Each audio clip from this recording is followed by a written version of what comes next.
December 5th, Saint Sabbas. Saint Sabbas was one of the most renowned patriarchs of the monks of Palestine. He was born in the year 439 near Caesarea. At the age of 15, in the absence of his parents, he suffered under the conduct of an uncle, and weary of the world's problems, decided to forsake the world and enter a monastery not far away from his family home. After he spent 10 years in religious life, his two uncles and his parents attempted to persuade him to leave the monastery to which he had migrated in Palestine. He replied, "Do you want me to be a deserter, leaving God after placing myself in his service? If those who abandon the militia of earthly kings are severely punished, what chastisement would I not deserve if I abandoned that of the King of Heaven?" When he was 30 years old, desiring greater solitude, he began to live an angelic life so far above nature that he seemed no longer to have a body. He was called the young sage by Saint Euthamius, abbot of a nearby monastery. Sabbas dwelt in a cavern on a mountain near Jerusalem, where he had prayed, sang psalms, and wove baskets of palm branches. He was 45 years old when he began to direct those who came to live as hermits, as he did, and he gave each of them a place to build a cell. Soon this was the largest monastery in Palestine. He left the region when certain agitators complained of him, for he considered himself incapable of maintaining good discipline. The Patriarch of Jerusalem did not easily credit the complaints, and instead ordained Sabbas a priest that he might say Mass for his disciples, for they had been displeased by his lack of desire for that honor. He was at that time 53 years old. The Patriarch of Jerusalem presented him to them as their father, whom they should obey and honor,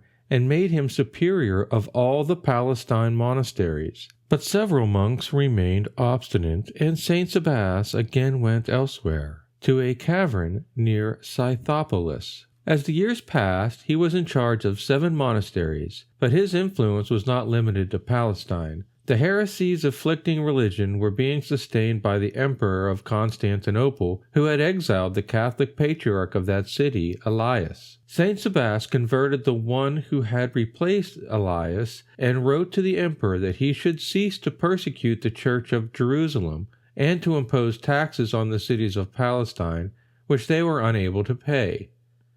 In effect, the people were reduced to extreme misery. The emperor died soon after, and the pious Justin replaced him. Justin restored the true faith by an edict and recalled the exiles, re-establishing the exiled prelates to their sees. When Saint Sabbas was 91 years old, he made the long journey to Constantinople to ask Justinian, successor to Justin, not to act with severity against the province of Palestine, where a revolt had occurred by the non-submission of a group of Samaritans. The emperor honored him highly and wished to endow his monasteries with wealth, but the holy patriarch asked him to use the riches he was offering to build a hospice for pilgrims in Jerusalem, to decorate the unfinished church of the Blessed Virgin, to build a fortress where the monks could take refuge when barbarians invaded the land, and finally to re-establish preaching of the true faith by edicts prescribing the various errors being propagated.